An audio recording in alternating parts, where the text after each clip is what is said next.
बिपाशा के माँ बाबा कौन है, कैसे है, इससे हमें कोई फर्क नहीं पड़ता, पर लाल, उसे फर्क पड़ता है।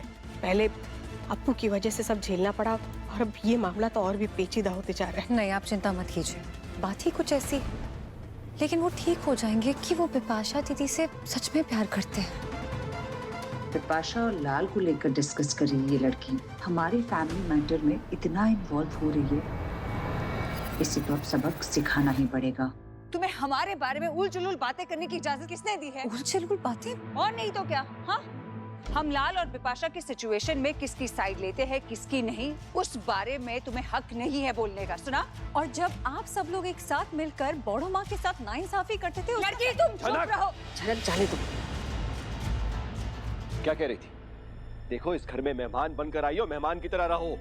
आगे पीछे क्या हो रहा है, किसी के जीवन में क्या चल रहा है, उसमें दिमाग लगाने की जरूरत नहीं है तुम्हें। आपने सुना ये क्या कह रही थी? हाँ, सुना मैंने। और उसके भी पहले ये कह रही थी कि अब हमें मौका मिला है बदला लेने का, इसलिए लाल और बिपाशा के इस सिचुएशन में हमने अपने हाथ खड़े कर दिए हैं। हो, अब जरा खुद देखिए, आज तक बिपाशा इसका पर्दाफाश करते आई है और आज इसे मौका मिल गया बदला लेने का। ये क्या बोल रहे हैं आप? प्लीज सोच समझ के बस, जब मैं बात कर रहा हूँ तो कोई नहीं बोलेगा, आप सुन लीजिए। और सुनो, तुम्हारा जो भी गेम प्लान है ना, बहुत क्लियर है। हवा जो कर रही हो ना, सब समझ में आ रहा है मुझे। तुम यहाँ पर मुझे और तनुजा को नीचा दिखाना चाहती हो और कुछ नहीं। कोई दिखावा नहीं करी हूँ, बल्कि मैंने बड़ों माँ से खुद कहा है कि मैं सब संभाल लूंगी। तुम संभाल लोगी? हाँ, होती कौन हो तुम सब संभालने वाली? बिपाशा दीदी, आपके साथ जो हो रहा है आपकी गलती नहीं है, मैं समझ सकती हूँ। आपका भी इस घर में रहने का उतना ही हक बनता है जितना बाकी सबका। आपको इस घर से कोई निकाले, इतना हक नहीं है किसी के पास। झनक, तुमसे मैं ऑलरेडी कह चुका हूँ, तुम होते कौन हो मेरे और बिपाशा के बीच में बोलने वाली? और इस घर में ना तुम्हारी और बिपाशा जैसी लड़कियां नहीं रह सकती हैं।